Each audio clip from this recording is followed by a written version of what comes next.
ये जो सारा एपिसोड हुआ पाकिस्तान की जो पॉलिटिकल लीडरशिप है, obviously they must have been in heaps of pressure. एक ख़बर भी सामने आई थी गालिबन 7 बजे के करीब, अगर मैं सैटरडे मॉर्निंग की बात करूं, और वो ये थी कि नेशनल कमांड अथॉरिटी का इजलास कन्वीन करने की बात हो रही है। उसका डिनाइल भी बाद में आ गया। बट क्या बता सकते हैं कि जो पाकिस्तान की पॉलिटिकल लीडरशिप थी वो क्या सोच रही थी उस पॉइंट पे जब ये मैसिव एस्केलेशन हमने देखी, जिसमें नूर खान एयरबेस से ये सब कुछ शुरू हुआ। लाहौर में मुतादिद जगहों पे ब्लास्ट की आवाज़ें आईं, ड्रोन गिराए गए। तो what was they thinking basically उस पॉइंट के ऊपर कि अब क्या तभी राब्ते शुरू हो गए थे, जिस तरह डोनाल्ड ट्रंप ने ट्वीट किया कि पूरी रात हमारे ऑफिशियल्स जो हैं वो मीडिएट करवाने की कोशिश करते रहे हैं, और उसी वक्त पर ये इंटेलिजेंस इंटरनेशनल कम्युनिटी ने शुरू कर दी थी, या वो इंतज़ार कर रहे थे कि पहले पाकिस्तान का रिस्पांस कैलकुलेट कर लें और उसके बाद में इंटरवीन करें? क्योंकि 2 रोज़ पहले तक जेडी वैंस कह रहे थे ये हमारी जंग ही नहीं है, और 2 दिन बाद ऐसा क्या हो गया that they had to jump in and save both the countries as per them. नहीं, बहुत शुक्रिया मुज़म्मिल। देखिए, पाकिस्तान का स्टांस हमेशा इस कॉन्फ्लिक्ट के अंदर मॉरली और एथिकली जो है वो ऊपर ही रहा है इंडिया से।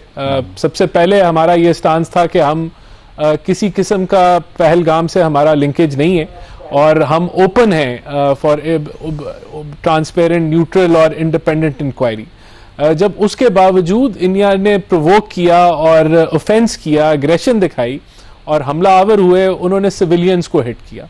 और जब उन्होंने हमारे सिविलियंस को हिट किया तो उसके जवाब में भी हमने कहा कि हम ये शर्मनाक अमल को जो है वो ना सिर्फ रद्द करते हैं, कंडेम करते हैं, बल्कि हम ये जवाब के अंदर सिविलियंस को टारगेट नहीं करेंगे, बल्कि हम उन एरियाज को टारगेट करेंगे जो मिलिट्री एरियाज होंगे। तो तब भी हमने एक मॉरली और एथिकली एक हायर ग्राउंड लिया। और फिर उसके बावजूद जब इंडिया ने दोबारा एग्रेशन की, जिस दिन की आप बात कर रहे हैं उससे पहले, तो बिल्कुल हमारा यही स्टांस था। डिप्लोमेटिकली तो हम इंगेज कर रहे थे और यही मौक़िफ़ हम दे रहे थे कि हम एस्केलेशन नहीं चाहते, खित्ते के लिए ये अच्छा नहीं है। लेकिन हमारा ये भी स्टांस बड़ा क्लियर था कि now we preserve a right to respond, और ये जो राइट हो हमारा है रिस्पॉन्स का, neither will it be considered an offence, because united chartered के मुताबिक ये हमारा एक जवाबी कार्रवाई होनी थी। तो बिल्कुल आपने दुरुस्त फरमाया कि मेरे ख्याल से जहां जेडी वांस का बड़ा ये क्लियर कट बयान आया था कि हमारा कोई लेना देना नहीं है और ये आपस में एस्केलेशन नहीं होनी चाहिए और आपस में ये मसला हल करें, तो जब हमारा रिस्पॉन्स आया तो जो हमारा स्टांस था कि जब हम रिस्पॉन्ड करेंगे तो दुनिया उसको नोटिस करेगी। तो इसी तरह हुआ कि दुनिया ने नोटिस किया और उनको एहसास हुआ, मेरे ख्याल से इंडिया को भी एहसास हुआ कि जिधर वो हमें चैलेंज कर रहा था एयर कॉम्बैट में, हमने उसको जिद किया, उसको डिफीट दी। वहाँ जहाँ ये एक कन्वेंशनल वॉर नहीं थी, अगर आप कारगिल देख लें जो एक ओपन आउट कॉन्फ्लिक्ट एक था, और उसके बाद ये एक इस स्केल के ऊपर फिर दोबारा बहुत लार्ज स्केल तो नहीं, लिमिटेड वॉर जिस तरह ये कह रहे हैं, लेकिन इट वाज अ टेक्नोलॉजिकल एक जंग थी ये। वहां पाकिस्तान ने ट्रायम्फ किया, साइबर अटैक्स किए गए, हमने भी साइबर अटैक्स का जवाबी कार्रवाई की, ड्रोन्स हमने भी भेजे। एयर कॉम्बैट जो थी वो भी कोई डॉग फाइट नहीं थी, it was more on radars और एक टेक्नोलॉजी बेस्ड वो कॉम्बैट थी जिसमें पाकिस्तान को फतह हुई। और इसी तरह जब उनके एयर डिफेंस को भी हमने जिच किया S-400 को, तो मेरे ख्याल से वहां that rang the bells all across India के दिस कैन नॉट कंटिन्यू। और उन्होंने फिर अप्रोच किया अमेरिका को सालिसी के लिए, जिसके साथ हम तो ओवरऑल एंगेज थे दुनिया में डिप्लोमेटिकली कि हम एस्केलेशन नहीं चाहते। लेकिन जब पाकिस्तान ने रिस्पॉन्ड किया और शो ऑफ पावर की, तो दिस वाज द मोमेंट मेरे ख्याल से जब द टेबल स्टर्न, जिसने हम्बल किया। और जो आपने बात की, हमने बिल्कुल हम वो खबर निकली थी। और देखें, ये तो वैसे भी जब आप एक वॉर की तरफ बढ़ रहे होते हैं, when you are in the middle of it, तो आप अपने जितने भी आप अपनी तैयारी है उसका रिव्यू करते हैं।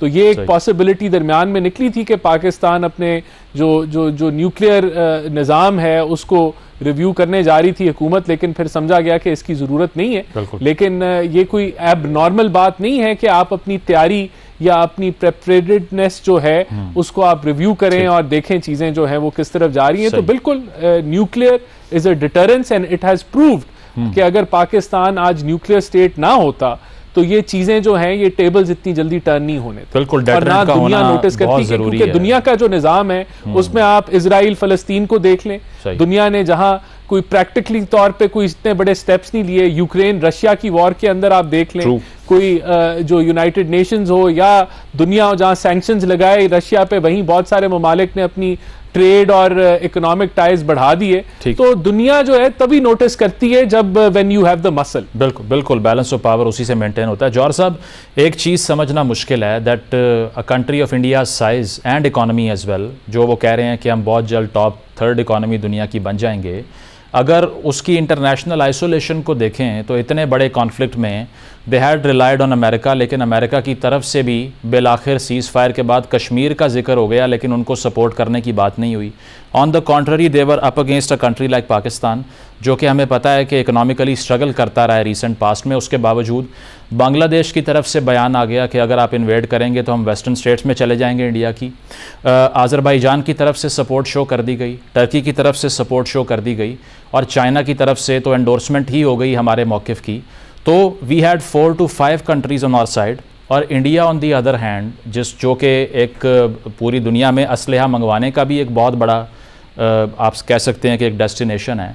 Why they were so diplomatically isolated कि किसी ने खुल के उनके लिए बयान तक नहीं दिया?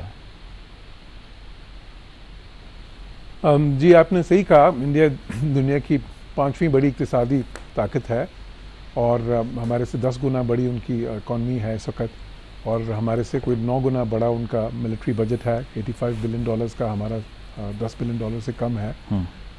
उसके अलावा भी बहुत सारे फ़र्क हैं। इस वक्त हम एक फाइनेंशियल क्राइसिस से, एक इकनॉमिक क्राइसिस से गुजर रहे थे, और उनकी इकॉनमी जो उनसी है वो खासा अच्छा परफॉर्म कर रही है कुछ सालों में।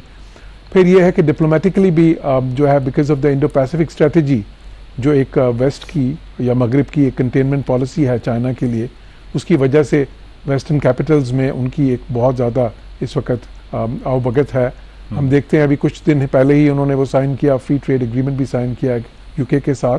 बाकी वेस्टर्न कैपिटल्स में भी मैं सफ़ीर रहा हूँ, जर्मनी में और इटली में और भी जगहों पे मैं देखा, तो वो बहुत ज़्यादा आप उनको एक है जो है ना, उनको एक अहमियत हासिल है जो जियोपॉलिटिकल जो सिचुएशन है दुनिया की, और जो हमारे खिते की जियो स्ट्रेटेजिक्स हैं उसमें भी।